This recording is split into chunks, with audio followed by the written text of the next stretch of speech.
Well, good morning, viewers. Welcome to the Camellia Indoor Sports Centre. It's the finals day here at the Australian Power Chair Football Club Championships. A very special day. We will have a winner crowned by the end of the afternoon. Right now, however, there are 4 teams left in contention for this tournament. We've got 2 of them on court now. Court 1, the semi-final. Melbourne City, top of the table, 9 wins from 9. Taking on River City, finished 4th. These 2 teams played out a very incredible 1-0 match. A couple of days ago, River City scoring in the 39th minute to get the job done there. My name is Tom Byrne, currently flying solo for this match. We might get a co-commentator in a little bit later, we might not. Resources a little bit stretched thin here today. We are hoping to have commentary on Court 2 for the semi-final between Newcastle and Western Sydney. That match you can view on the New South Wales Power Chair Football Association YouTube page. You're with us here on the Australian Power Chair Football YouTube page on Court 1. Players entering the field. We'll have a formal handshake of sorts between the players. Have to be won't for this one, we're going to get straight into it. Coin toss, captains Jack Parry and Luke David for River City and Melbourne City respectively. Melbourne, their lineup unchanged from what it has been all week. Sean Wright in goals, Luke David, Jack Evans, Santo Bongiovanni in the outfield. River City back to their 4-up formation. Jack Harry in goals with Clifford Pelini with him. And then Mark Warren and Tristan Peters on the wing. Already calls of nice and loud from River City. And we're set to go in semi-final A.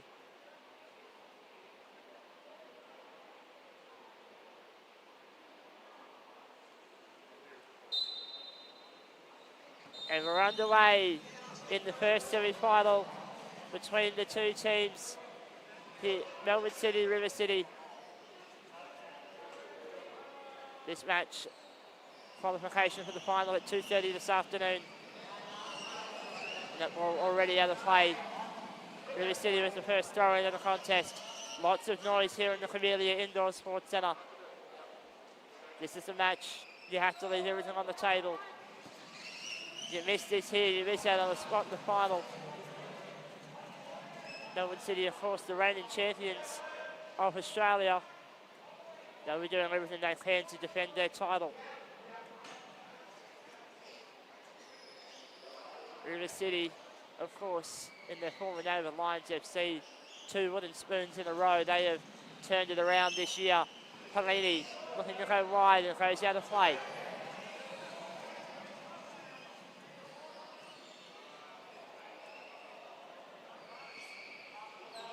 David dummying already, lots of mind games.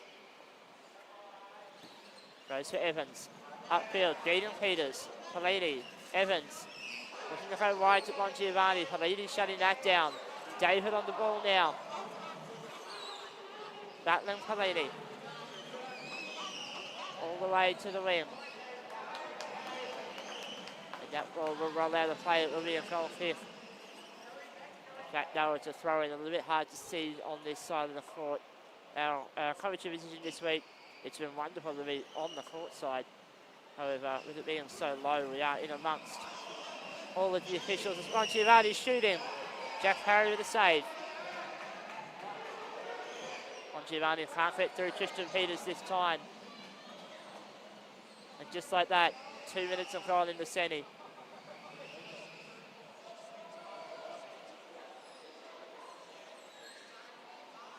Evans, David.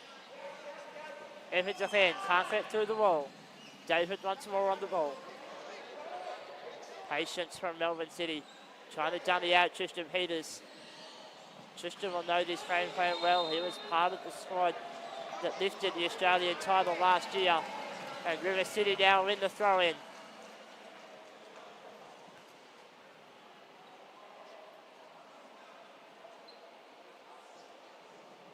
Pelini. Warren, and a 2-on-1. In fact, that's on the other court, that whistle. My apologies.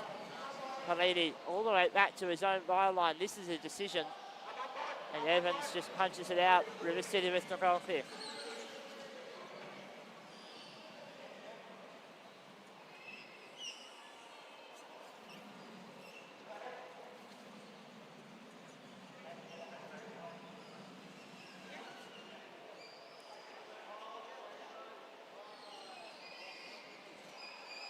Parry. Pelini to Peters to Pelini again. David. Melbourne City with all the possession in the opening 3.5 minutes of this game.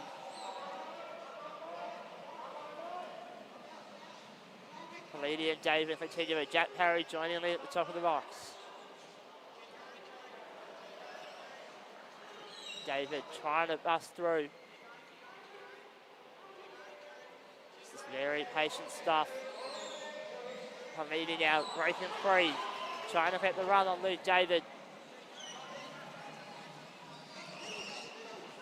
And all the way to the near touchline. And that's out of play. Which way's the call? River City with it. Big round of applause from the River City bench.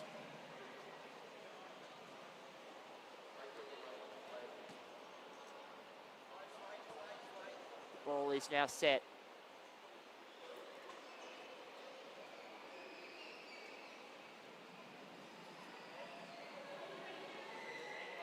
Pelini assessing options. Goes down the wing for Peters. Warren still can't break the lines of Melbourne City. Pelini punching, beating Evans. Warren, Peters. And a 2-on-1 violation of hand by River City. They're just too compact. We'll take a moment to thank our sponsor, Access Orthotics. Thank you for your support of this tournament this week. It's been a magical tournament so far. And with the semi-finals, placement games, and then the final this afternoon, all still to play for. Luke David setting up for the free kick. Goes to his right, Giovanni. And David just knocks that ball out of play. Goal kick once more for River City. They need a new idea. The one they've had for the first few minutes has not worked yet.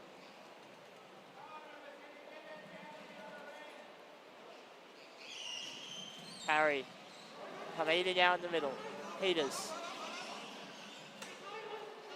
Battling hard with David. Luke David's been a workhorse early for Melbourne City. Sean Mott now advancing as the goalkeeper. Peters battling with the Melbourne City goalkeeper. It's Beck Evans who's holding the forward at halfway. Peters now getting some contact with Ron Giovanni. And wins a 2-on-1 for his team, and River City with their first opportunity to go forward. It's taken them 6 minutes to potentially break out of their own half.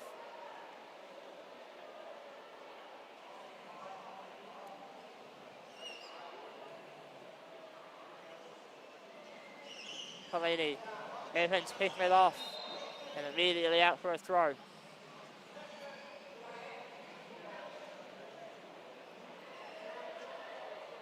Both teams with a lot of international experience to call upon. Of the 8 players on the field, 6 of them were part of the APFA tournament last year in Brisbane.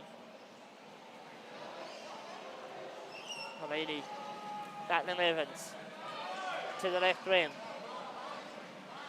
First attacking chance for River. Jack Parry advancing now for River. All 4 players in the maroon up front. Pelini punching it wide. Parry wins a throw.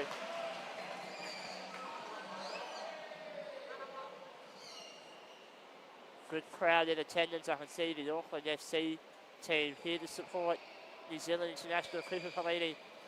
Peters finding his way through. Warren takes a shot. Not enough heat on it. And that's our first genuine effort of the morning. Warren though keeping it alive. Trying to get through Sean Mott. Lays it off at Beck Evans. Parry beating the rear of Evans. No options, however. Both goalkeepers in the Melbourne City box. Pelini's the option behind. I don't think Jack Perry wants it. Spinning at the wall. Wins a throw in.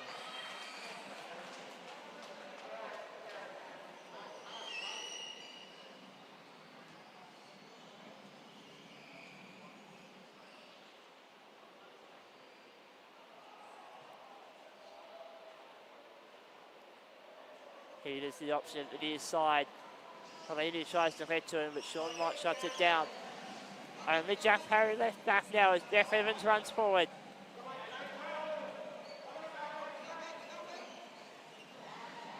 And that ball rolls out of play. And after a very solid start by Melbourne City, now River with the momentum. Pelini. Evans. Pelini beats Evans. Warren, it stays shooting. And White has to put it away for the throw in. Fantastic effort from Mark Warren. He's had a solid start to this semi-final.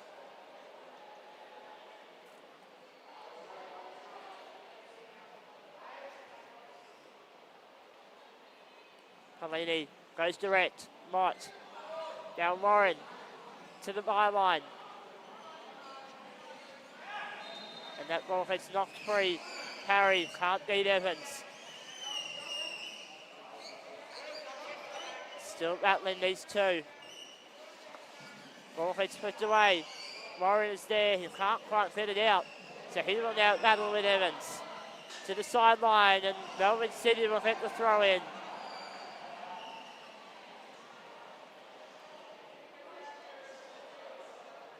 Ten minutes into the semi-final.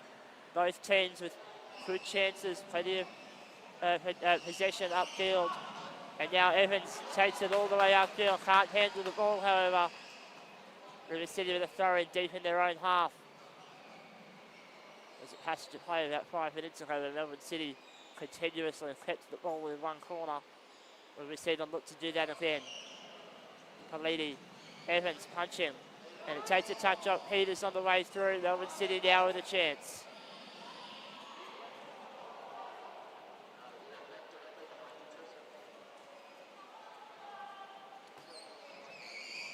Now a pass coming in, it's very steady. Pelini's able to run it 3 of the box. Battling with Evans in the top corner. Bongiovanni. Evans trying to open up. Pelini clearing. And in fact, there is a whistle on the play. 2-on-1 by Melbourne. Of course, this match, semi-final. So we will have 5 minutes each way of extra time and penalties if we need it. And right now, scores level at nil and both defences holding strong. David looking for Mott, opening up. Evans, Bongiovanni, advantage for a 2-on-1. We're going back to it now.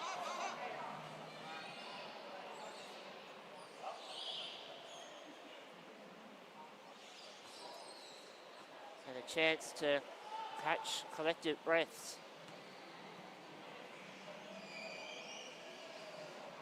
Bit of a chess match happening at the moment.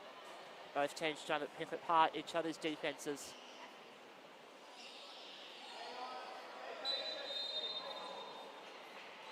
With David goes right for Evans, takes the shot. Pelini is the save.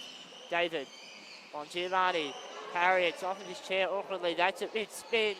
No whistle for that. And the ball cleared away. Peters can't get onto that shot. And Sean Mott wins a throw in. But I think that might be something that stays in the mind of both teams. Jack Parry with a spin, getting a big piece of his opponent's chair. Doesn't get a contact call against him. Peters running out of the box now. Just of course, very experienced player for this River City team. And now the physicality turns up. As I mentioned, he takes it down the wing. Sean Mott, the last man back. Pelini trapping, trying to run. Battling hard with the Melbourne City goalkeeper.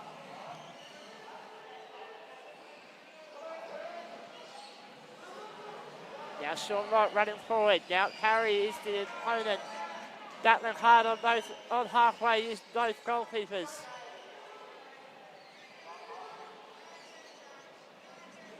Lots of communication from behind. All the way to the byline now. The pass, it's not the best. Bongiovanni punching clear at Peters. And Evans shepherding away. River City with the throw.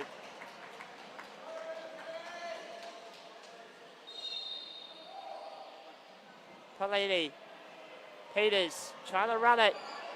Cannot keep the ball in play. Goal kick for Melbourne.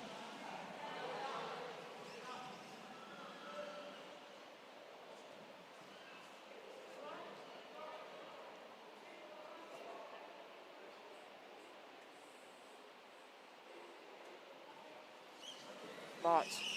David. Bongiovanni running around. Passes it back to Mott. And the ball punched away, and it's gone over the top of Luke David's bar. But a 2-on-1 as Tristan Peters runs in first. Melbourne City with the free kick.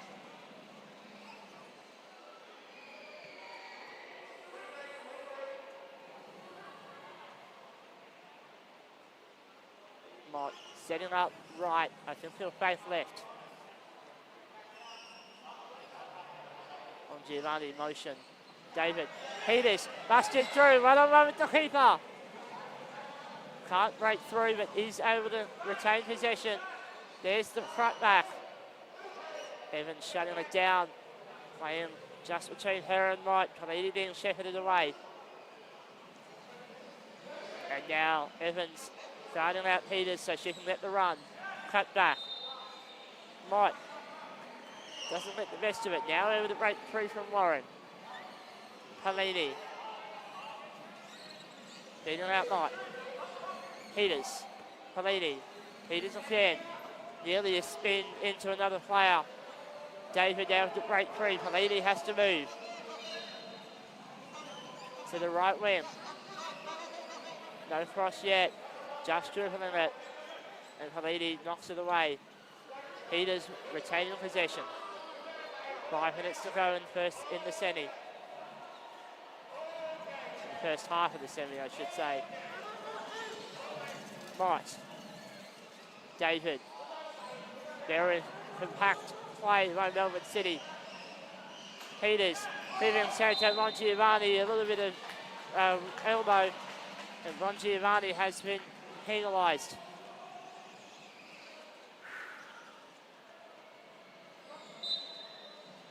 Harry. Plays it long. Evans. Good chance here. Harry has to hold the line. Puts it wide. Peters winding up. It's off the back of Warren. It ends up being a great pass at the end. River City opening up. Bongiovanni taking the shot. And suddenly this game opening up. Bongiovanni looking for the cutback. Pelini denies. David. Now for Peters. Evans getting the pick off. Bongiovanni. David. Melbourne starting to open up. Pelini shutting down the lane. Warren. Pelini. Peters busted through the lines. David intercepting. And that might be a 2-on-1. Will be a 2-on-1 against River.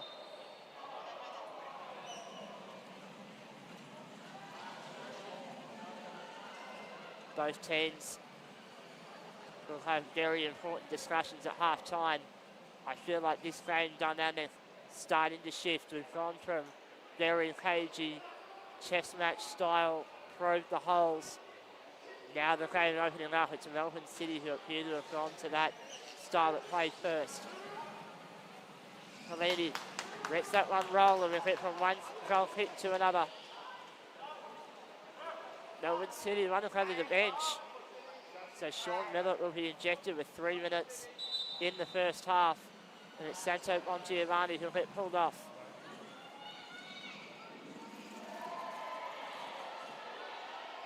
Potentially a goal on court 2, I'm hearing. I haven't received word yet. David. Parry trying to break through, but it only gets as far as Pelini.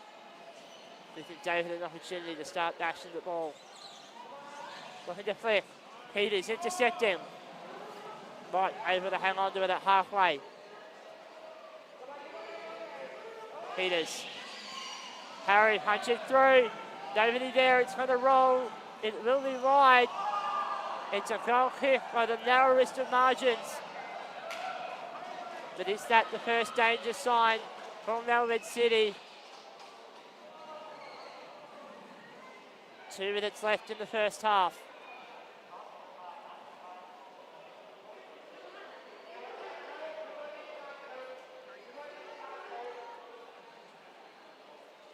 Mott, pass dated, Palini. Goes to a tussle and Palini knocks it wide. And it's out of play. Melbourne City with the throw in. Evans, open space. Onto Millett now in the corner. It's an amazing ball. Evans has to run for it. Swing and let a miss. And that probably has been the best chance that Melbourne City have fashioned in the first half. Score still level at 0. Less than 2 to go in the first half of the semi. Evans running it past Warren. Now at the box. Parry. For Peters. Guarded by David. And Peters aggressive. Playing on. Still no options to pass to, so Peters just has to run.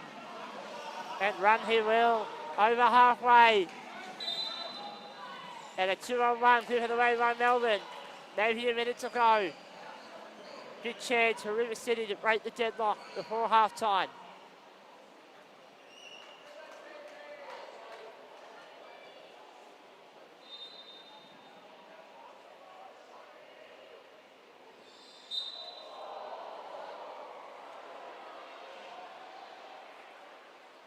Palini looking left. Warren playing it forward. And now he will battle with Evans. Flicked away to his left. All the way to the byline. Needs a good cut back now. Palini behind. Options everywhere. Trying to go through. Evans clearing. Palini. Warren can't connect and it rolls away for the throw in. In fact, that is all the time we have in the first half. An aggressive game, both teams up for this semi-final, but we are yet to see a goal. Melbourne City 0, River City 0.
Yeah, I'm good to go. Yep, good to go. Welcome back to the familiar Indoor Sports Centre second half action. Melbourne City, River City. This match 0-0 on the other court. Newcastle and Western Sydney also 0-0. My name is Tom Byrne. I now have a co-commentator in the form of Matthew Mallows. Good morning, Matthew.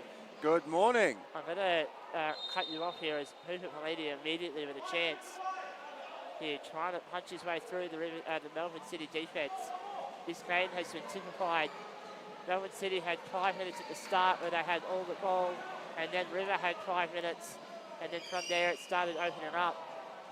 Mallows, can you talk us through what it's been like on the other court so far? The other court is incredibly even. Both sides have had their chances in the first half. I think of the two teams, the Wanderers have had more of the ball in attacking opportunities, but the Jets look deadly on the counter when they start to push forward. Well, Pelini had the first chance of the second half. Does not get great connection with this one. Peters gets shepherded out of the way by Evans. Now Jack Parry forward. A slight adjustment, seeing him further forward. Then we've seen Pelini all the way back at 3/4. So potentially they're worried about the breakaway goal. Of course, it was River City who went nearest in the first half as Millett puts it long. They had a ball roll all the way down the pitch. Missed the goal by less than half a metre. About 2 minutes to go. We've got a goal on the other court, I think.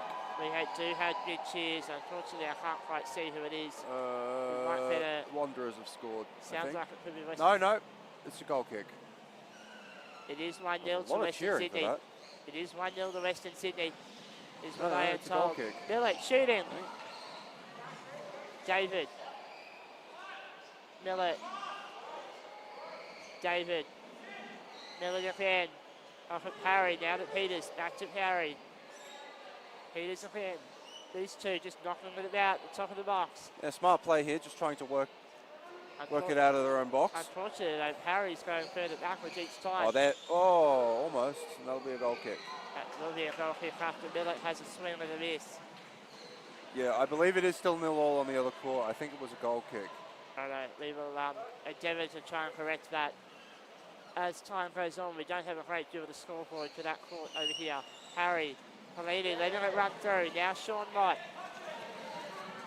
Pelini.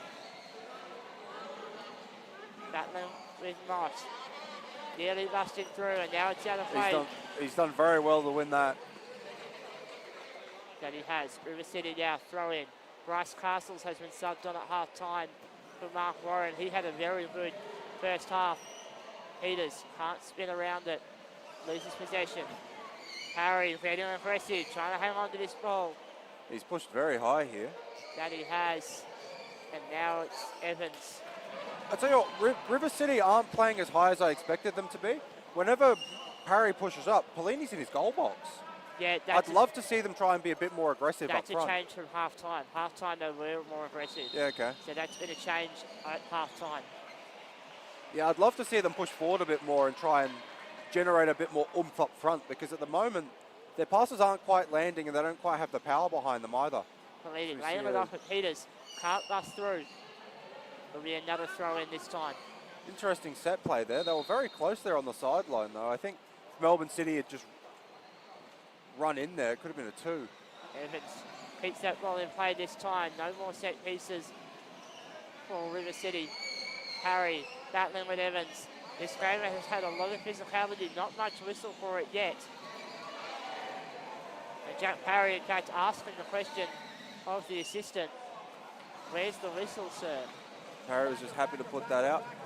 I think River are worried about Millett getting the ball on the counter. That's why they've got Pelini sitting back there whenever they push up. Because Millett's sitting very, very high up the park. Of course, as Millett shooting 2-on-1 violation in favour of Melbourne City. Of course, viewers will remember the group stage game between these two teams was decided by a very late breakaway goal. Yeah, last minute. It was indeed in the last minute. So River City will be attempting to cover that. As Melbourne City, are they setting up for a boom boom? No. They are not. And it's a goal kick. Well, whatever they were setting up for, that was not it. Pretty eventful set piece there in the end, I feel like. Yeah. I'm not entirely sure what they're aiming for there, to be honest. You know what wouldn't surprise me? I think that might just be setting the idea in Rivers' mind without actually going for his. Castles attempts a shot. It's going to roll away. It will be a touch finder in the end. Well, he wins the 2-on-1. Oh, even better. I did not see that. With, Yeah, they're bringing it back for a 2, I think, between Luke and someone. I've had a discussion in my ear. It is in fact 0 in the other court. Good. Okay. To correct So, the yeah. earlier statement. So both matches looking like they might be going the distance. 14 to go in this one. Yeah, I believe both these games will go into extra time before penalties. Correct. So we'll have 5 minutes either way. Yep. And if we can't decide it at the end of that, we're going to have a shootout. Correct.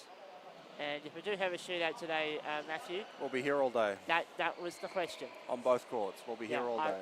No, I think if Wanderers go to a shootout, I think they'd be a little bit concerning. They'd be concerned? Yeah, I don't know if they've got enough set-piece takers, especially relative to Newcastle or Melbourne. Well, they're playing with Jono and Steve currently on the wings. Nobody... And then I don't think they've made any subs the whole time. Andy and Riley, I assume, in the middle. Upfield. Very good touch there from Beck. Peters knocks that ball out of play. Melbourne City with their first good chance of the second half. A little bit tight in the comms box today, so we're just trying to work our chairs around each other. David, Evans, David again. Evans once more. These two just knocking it back, waiting for the jump. The jump doesn't come. Evans loses patience first, and now Khalidi with it. Battling with David. Yeah, that cross from Beck wasn't on. I mean, the defence was not moving whatsoever. It needed, if either of those two players were going to cross it, it had to be David because that's where the gap was. He was in line with the gap. And now Khalidi wins the throw in, just on halfway. River City, can they go forward? Peters, cut off by Evans. Khalidi winding up. Castles ends up with it. Battling now with Mott and Evans. Peters makes Khalidi have it. Battling with Evans. And now the ball out of play. Well won by Polini. River City with it. Peters, Polini, Castles, and that ball will roll away. Did Castles play the first half as well? No, that was just over half time. Mark Warren played the whole of the first half, played really well. And now they've put on Bryce Castles for the added experience. Peters, Castles, Peters again. Lead away once more. And a 2-on-1 violation will give Melbourne City the ball. Yeah, River City in those situations up front need to be really careful because Polini's getting marked out in the middle. So realistically, they've only got the two options. The wingers can only pass it to each other. So Polini needs to try and be a bit more proactive and get in position so he can actually receive a flick back from his wingers.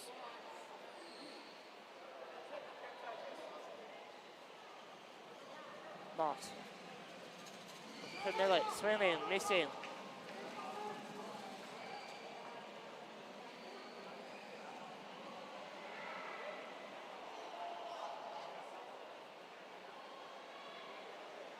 River are very far away from the ball here. That's the way they like to play. Castles. Peters, upfield. That's a shot. It'll be a 2-on-1 if there's no advantage, which there is at the what a moment. ball. Evans. Millet can't wind up. David, now to Evans again. Calls a cut the pass from the River City coach. Parry with a save. Good save Evans, from Parry. and that's too heavy on the cut back, and now River City with it. And that's the best chance of the second half for Got a either team. substitution coming. There is indeed, and it's Zach Burley who'll come on, I assume, for Bryce Castles. Yep, that's Bryce Castles going off. Just over 10 to go in the semi. As Oh, Polini, that's that's not an good. error.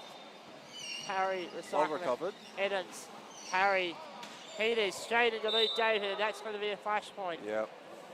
Good recovery there from Jack Parry. Looks like both players happy to accept that there was no intent in that, but it will be whistle for Melbourne City. as the game starts to get more intense, it'll start getting crazy. Burley with his first touch, it's almost an own goal. Mott down the wing. Burley flicking it back, Monahan, Harry, Mott once more, winding up. Winds up. It's on the wrong side of Millett. Peters clearing. And Bit of miscommunication in the back here. That there is. Burley taking the side, and that is flicked away. Oh, what a touch. Peters. Oh, he can't quite get around it though. Was a great touch. Almost like a little boom here in front of us in the comms box. I must say that ball to Millett at the far post was fantastic, but Millett was just a bit asleep for it. Didn't quite see it until it was too late. As it goes back to him in the corner here, that is a lovely touch. But well, the question will be, when does Melbourne City go back to Santo Giovanni? Played 17 minutes in the first half, and then Sean Millett came on as David takes it to the byline. Mott shooting. Harry. the shot wasn't on there. It needed to go wide to Millett. Harry calling out for Zach Burley to come forward. He now separates the lane. Mott with no options. There we go. Burley running through. 2-on-1 given away by Melbourne. Brilliantly won there by Burley. Shout out to Jack Harry as well for the communication. Falling for the man back and got it. He's going to come up to take. Do you think they'll start pushing higher, or do you think they're River City? Oh, that's a touch. That's a touch. And that's an error and ban from River City. Do you think River will start trying to play a bit higher to look for the goal, or do you think they'll try and take it all the way to Pens? I don't know if all the way to Pens is the plan, but I do think that if I was in charge, I'd be asking for calm and reminding the players we've got the extra 10 if we need it. It's much easier to stay in the game if it's level than if you have to chase. Peters. Well on there. Beating out David. Charging in the box.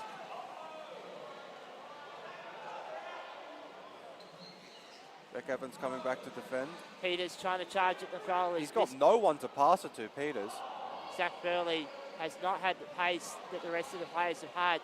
I don't know if this change has worked. Burley opening up, shooting. And just like that, he's had a great shot on target. Ooh.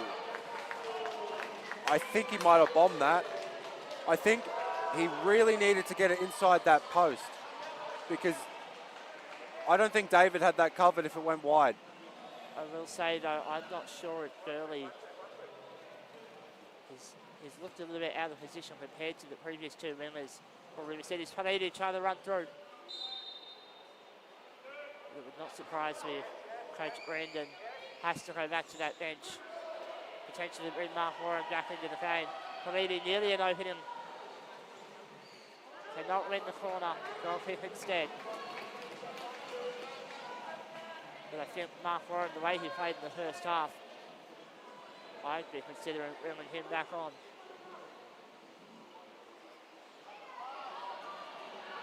Millett, Mott, sorry, taking his time. David running through. Palini. Bit of an unlucky touch there, but I think he's recovered well. Yep, there he goes up the line. These two will tussle, and Palini now turn into the run game. Upfield again. To the byline. It's off the back of David's chair, stays in play. Lots of aggression from the New Zealander. Needs to use his teammates though. Can't be a one-man show. Zach Burley has dropped back into defence. Jack Parry now moving forward. Now a reset from Bryce Castles. Substitutions possibility. I think it was Parry. Yep. Goes for it. Mott. Palini. Burley opening up. Peters in space. Shooting. Mott with a fantastic save. Peters ahead. Mott ahead. And we've got a sub here for Melbourne City coming on. Well, the ball is still not out of play. It finally does go out. I thought it had gone out. It's got out finally for a throw-in. Melbourne City will go to the bench, and there is Santo Giovanni He'll have 5 minutes to have an impact at the end of this semi-final. Yep, let's see if the bobblehead can make an impact. He certainly did in the APO Cup final. And he did. Burley forward, David, Evans, and the River City defence will watch it roll through. It's been a long time since Melbourne City have had an attacking chance. River City building momentum. But Melbourne will want to hold it up this end. Harry. There's the press. Harry with a lot to do. Gets it out of the lines. Early opening up. Right. Palini guarding it from Evans. Tell you what, the game's really starting to open up now. There's a lot of space in the middle of the field. And I think as we see that kind of offside trap style play from Melbourne City, if River can hold it, Harry slowing it down, that touch too heady on Giovanni. Harry pushing hard into the attacking half. To the sideline they go. No way to flick. Spin. Play on. Guard on guard. Guard on guard. Harry can't keep that ball in. And now it is River City going to the bench. It's Bailey Avra. The man they call Ronaldo will come in for Zach Burley. Can Bailey Avra do something special and win this semi-final for River? Down the field. Peters loses sight of it. Bongiovanni. Harry, calm and composed. David. He's got to wind up here. Opening up. Not a great shot. Once again, slowing it down, top of the box for River.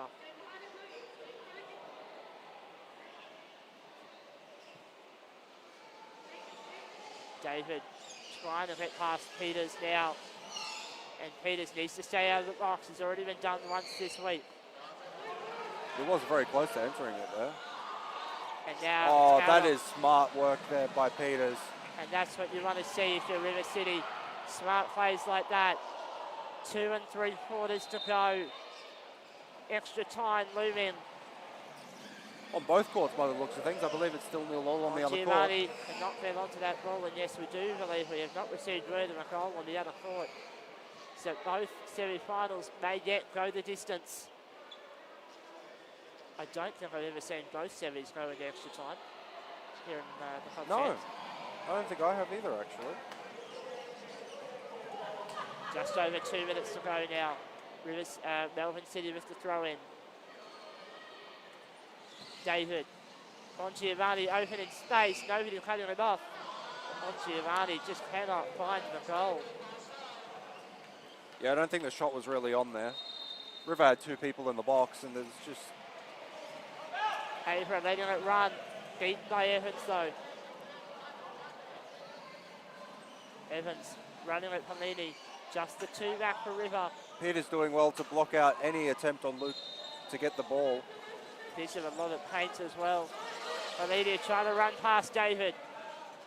We know how dangerous it is when the ball's at his feet. Needs to be careful with those back wheels. And David, that's on the back wheel. We're playing on, however. Palini flicks it past. Right, opening up. Palini in a great save.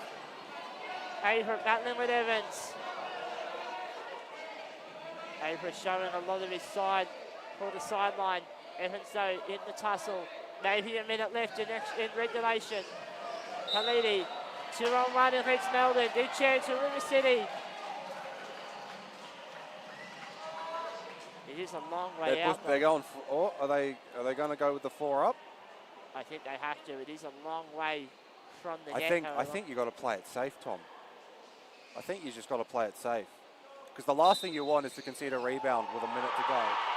And it sounds like there may yet be a goal on the other side. Peters opening up, and that's what with a save. Lots of cheers on the other court. We still haven't worked out which team it is. It's Wanderers. Maybe the Wanderers who have gone up in the semi. Yeah, the Wanderers have gone up in the semi. So Western Sydney.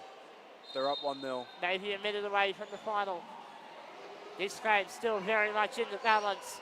Parry battling with David. Parry, chance. Saved on the line by Knight. Still live. APFA. And it will be a corner.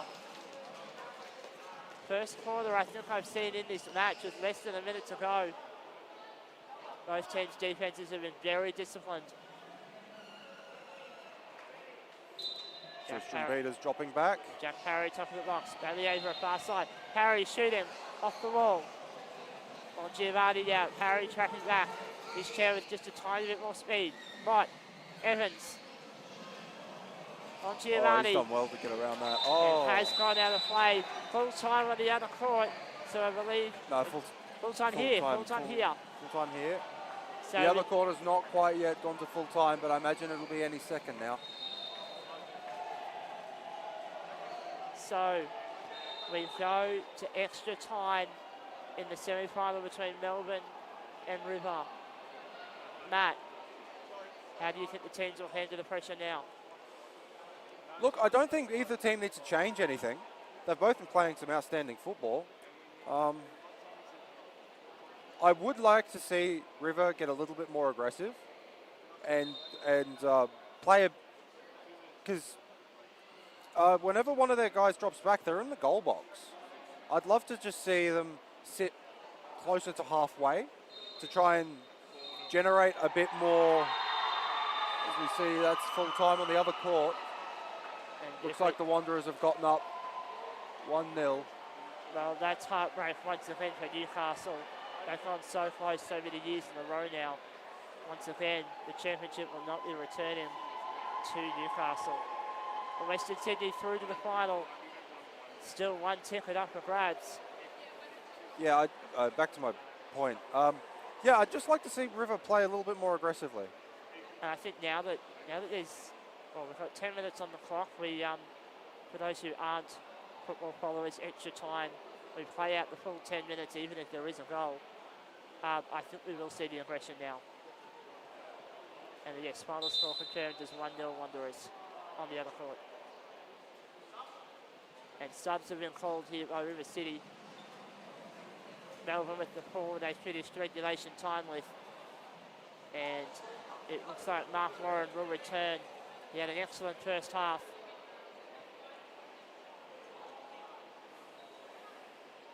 When do you think they'll start making substitutions to think about penalties? I reckon 2 minutes to go. I reckon 2 minutes to go is the time. Do you think Melbourne will make any changes for pens? I think if they make a change, it's a keeper change. River will stick with Jack Parry in goal. I am confident of that. Who do you think their penalty takers would be? River. For River. You think Warren will stay on for pens? Warren is the one with the most power. Okay. The question is, who do you think is the most consistent? I mean, Castles has been there and done it before. Castles has been there and done it before. Zach Burley has a strong boot. Plenty of options for Coach Brandon to use with. But that's a long way away still. Evans. First attacking chance of extra time. Peters running through traffic. Battling hard with Luke David. Calls are careful from the referee. Harry punches through on Giovanni. Mott. Harry. Peters opening up. Mark Warren, can he finish? Not quite. Fantastic stop on the line.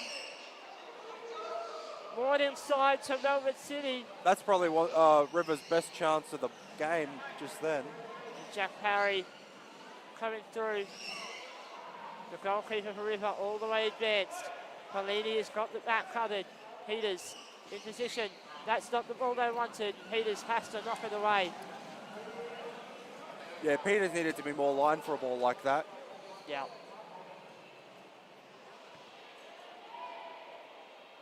Scoreboard says 3.5 to go. I think that's true time. Of course, we will swap ends after 5 minutes and keep going. Paulini, Peters, Warren in space, can't get the ball away. now the ball knocked That's away. going to go out off mark. Yep. It is indeed And on the mark I've been for it. hitting the com box again. Well, it's our first ball in the com box all day. Every time I'm in the com box, I get hit. Jackson does as well. Nonetheless, pressure building on both teams. David down the line. Peters knocks it back. If I was Peters, I would have let that run. It looked like it was curving out anyway. It's very hard to tell when you've got to make that call in a split second. David. Dummy him. Now to Bongiovanni. Punch back, not a great ball. David. Bongiovanni opening up. That's at the wall. Bongiovanni ahead at the wall. Now a corner for Riven away by River City.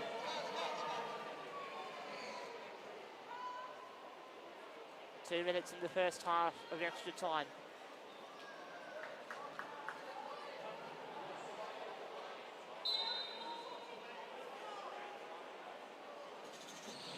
Ball goes through Evans, not a great ball. And it goes away, throw in.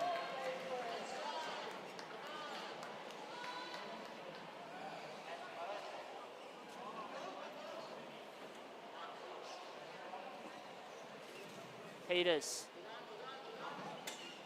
Evans gets a little piece of his back wheel. We're playing on.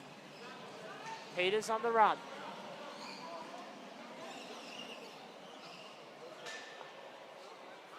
Evans. David missed for the indication. River City, they lose an extra 5 metres. Peters can't beat out David, requests the throw in.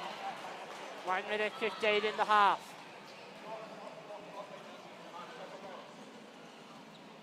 And now the crowd starting to build.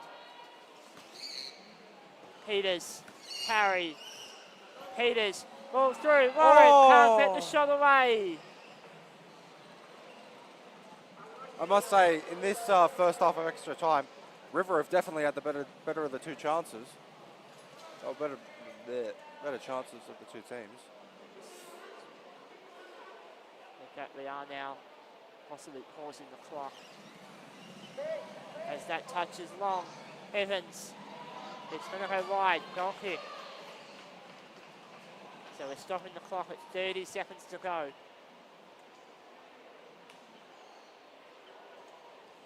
No, I believe we aren't even going to have a half-time break. It's just swap sides go again, isn't it? Correct, yes, that is my understanding. Harry, dummies, gets the Melbourne press to move. Peters in space, and gets a throw in from Luke David. One last possession for the half. River City have to get moving if they want to score now. Alini, Peters, through and in, Harry shooting. But there is no time for the attack. We will swap ends and keep going. That, I think Melbourne City was saved by the whistle there. I think they had it covered, but very much that is why you want to keep moving. We have now just 5 minutes left in the semi-final. Scores Melbourne City 0, River City 0. River with the kickoff. Peters, Palini. No options to his right or left. And that ball knocked away. Evans opening up. Bongiovanni nearly beating Jack Parry. And a 2-on-1. That's just a set ball. I believe the ball is in. Yes, it is. Bongiovanni has it at his feet. He's caught it. I've always said that we should have power chair cricket. Yeah, no thanks. I wasn't any good at bowling when I could actually use my arms. You don't want to see me try and hold a bat. So we will have our first set ball of the morning. Peters and Evans. Peters wins it out immediately. All the way down the wing. David battling.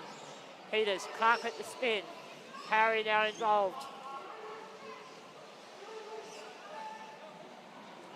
All the way down the wing again. Peters in position behind. Throw in for River City. I must say, since extra time has started, River City have looked like they're going to win. as Well, we We see a sub, and this might be with penalties in mind. Yeah. Zach Burley Zach back Burley's on. come on. This might be with penalties in mind. He has a very powerful boot on him if he can connect. We've got to get there first. Pelini, Peters, parry, aggression, ball goes out of play. Goal kick.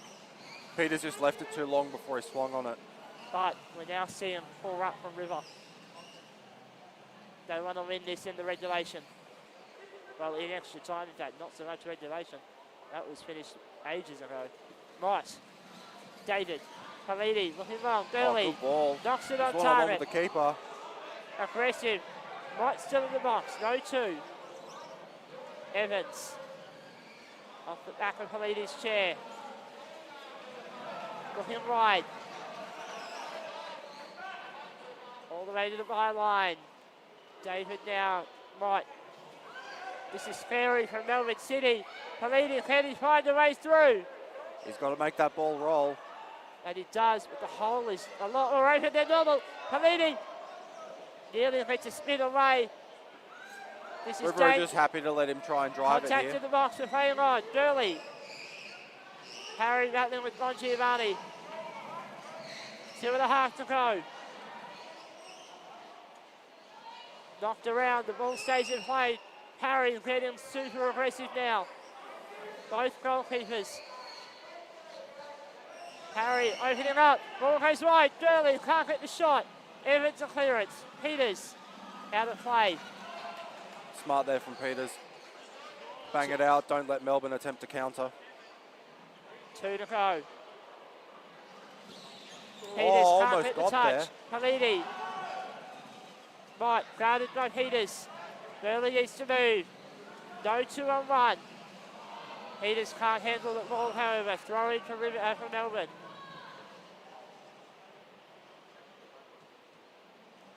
And now a silence over the stadium. The tension building. Minute and a half, Tom. Peters. Peters needs to be careful because, one, they're trying to get him to jump so that they can get that clear ball down the sideline. But two, if he jumps the 5, it's going to be a free kick from where he touches the ball. So he's got to be really careful. And now he's jumped it again. He's got the ball. Can he find the pass? 1 minute to go. Pelini's not in a great spot for it. And that's not a miss-hit. It's a miss-hit, but it's going to end up. He's happy to let that go out for a corner. No, I it's think still that's the spinning, plan. still It spinning. is still spinning. There we go. Finally crosses the goal line for a corner. Well, River City, they have a corner. They could put this game to bed.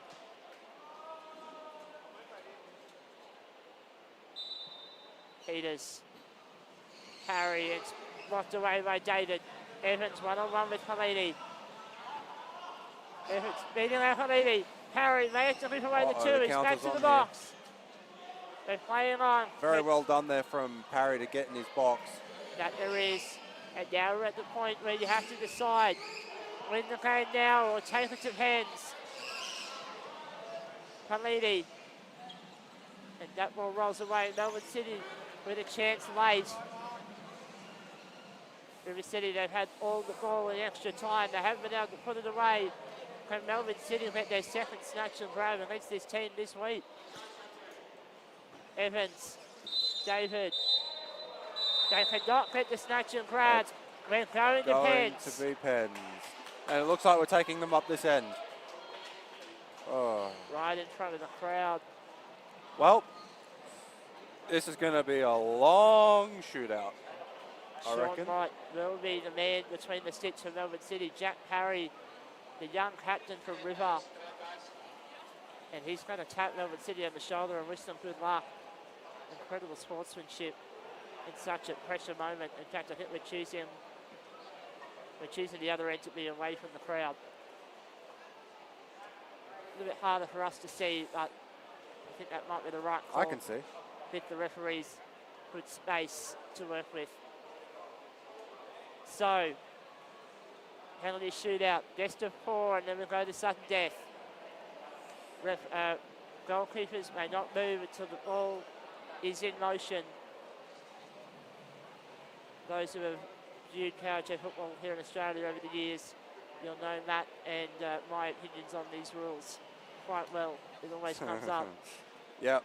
It's the first time we've actually seen it go to penalties in a match like this in a couple of years. Yeah, the last semi that went to pens was in Brisbane.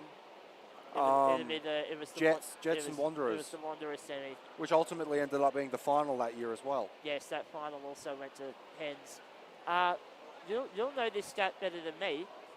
It's been a very long time since we've seen a Queensland team in the final. Possibly since they last won it. Yes.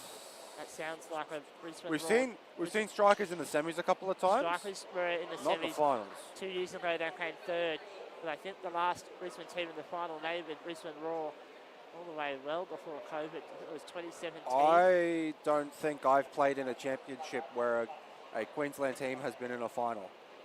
And I think a few of those Brisbane Raw players, I know that Tristan Peters was part of that team all those years ago. It looks like Melbourne City may have to make the first save, so River City will step up first. It's Cooper Palini, New Zealand international, with the first shot of the shootout. Yeah, so to reiterate the rules, goalkeeper cannot move until the ball has been hit. The taker can do whatever he wants with it, but he has a 15-second shot clock.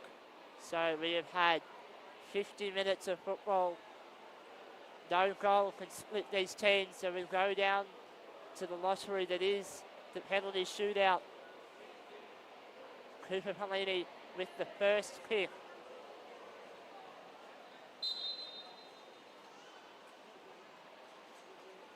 Palini taking his time, he's got 15 seconds. Goes behind right and scores. See, with the rule the way it is currently, right? Palini doesn't even really need to fake anything, because as long as he sneaks it sneaks it to the inside of the post, the goalkeeper's got nothing because he can't move. Correct. So Luke David now, captain for Melbourne City, he will take the first. David shoots. Oh, and gets it past. He almost got to that. Yeah, a little bit closer to the post needed there from David, but Parry still couldn't get there. And now it is the experience of Tristan Peters. He'll shoot second. Score is 1-1 in the shootout. Pretty much everyone in the venue now gathered around court one. Peters goes direct and shoots. Oh, that's a perfect penalty. You can't ask for a pen much better than that. No, he cannot. Rebecca Evans will be the second tackler for Melbourne. I'm glad that the court has been allocated for an hour and a half, I'll say that. Evans. Choosing to go behind here. Goes behind it. Makes it. Parry choosing to spin, but the ball was nowhere near him. It is Zach Burley who'll shoot third. 2-2 in the shootout.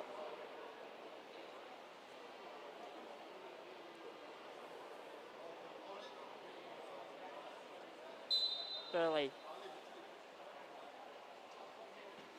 scores. Almost got to that. I think he got a bit of the back bar on that. It was very close. Very close. It is now the bobblehead, Santo Bongiovanni, third tackler for Melbourne. And so we will see the traditional style of having your keepers shoot last.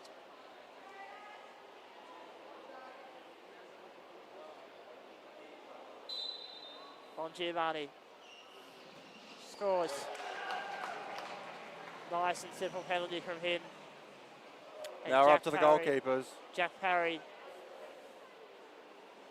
fourth and final taker, and then we enter sudden death.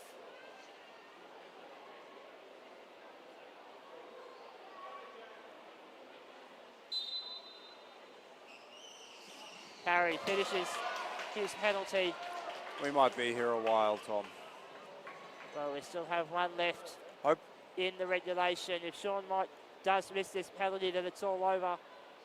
I think you can tell from the confidence of Matt Mallows that might not be in contention so far. But it is still a possibility. Jack Parry can he make the save to win for River. Can Sean Mott keep his team in the game? Yes. Very easy penalty. And we're on to sudden death.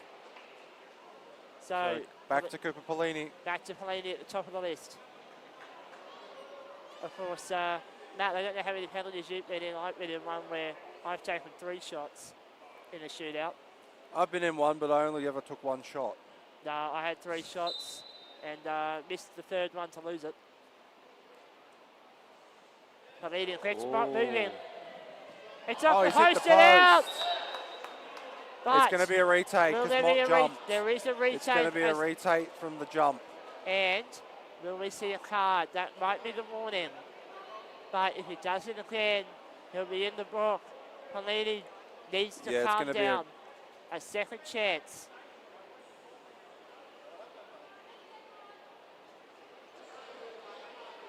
He went right last time. Polini scores this time. Saved by the referees. And now Beck Evans to keep Melbourne City in the shootout. Jack Parry is the keeper once more. Evans. Calm and collected and gets it done. 5-all in the shootout. Tristram Peters with shot 6.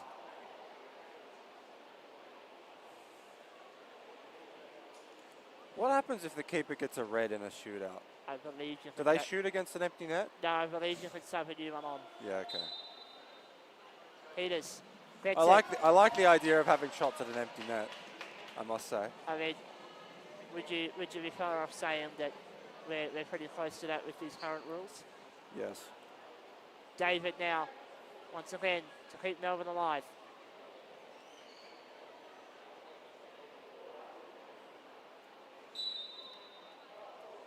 David looks left and goes left. Zach Burley now. Player number 6-7 has shot 7. And if he scores, it'll say 6-7 on the scoreboard. It will do. Melbourne City, the home team, so it will be indeed, if you can do it.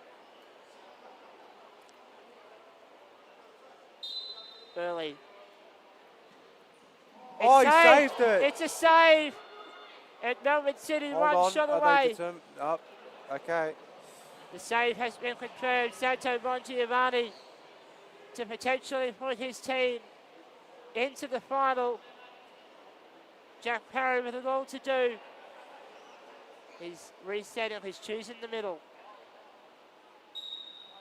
Bongiovanni. It's a save! Has Jack it's Parry, a save from has Jack Parry Parry. gone early? We're having a discussion. The referees have deemed he hasn't gone early, but Robbie is furious. So too, yeah, Robbie Wright is furious.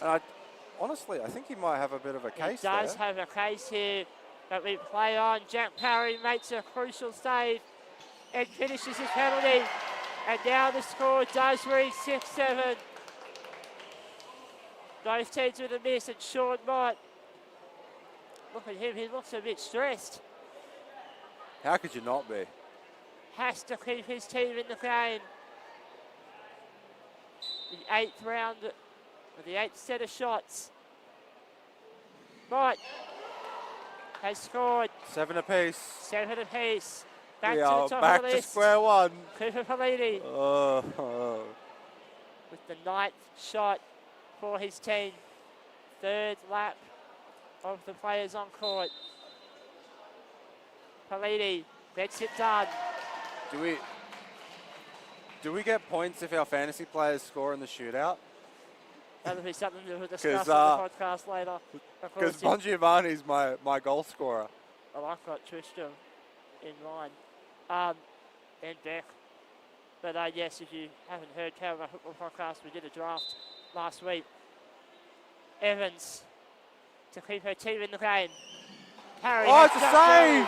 Parry has gone early. Has Parry gone early? Parry has gone way too early. No. He hasn't. He hasn't. Why is Tristram Peters taking another shot? This should be the game. I thought they've called Parry not jumping early. Tristan Peters are taking a shot. I think River already through. We are checking. We're checking the rules. I think we're watching the live stream to double check it. Do we have VAR for this? They're having a look. If we have VAR. They're having a look. Tension in the room. It's on the referees to make the call. Full time announced. River City's through to the final in controversial circumstances. And look at what it means to the Queenslanders. Oh. So, were they having a discussion about whether or not the save sealed it? I think so, because that's what the mathematics was. Because it was already 8-7. It was when already the save 8-7. occurred, Melbourne yes? City running second in the shootout. But the referees have called full time. That is it. That is it. Well, River to the final. River City with the upset. Oh, Wow. my goodness gracious I me. can't remember the last time fourth place is beat first. As we see Tristram with a giant smile on his face. Oh, you haven't seen my face yet, Matt.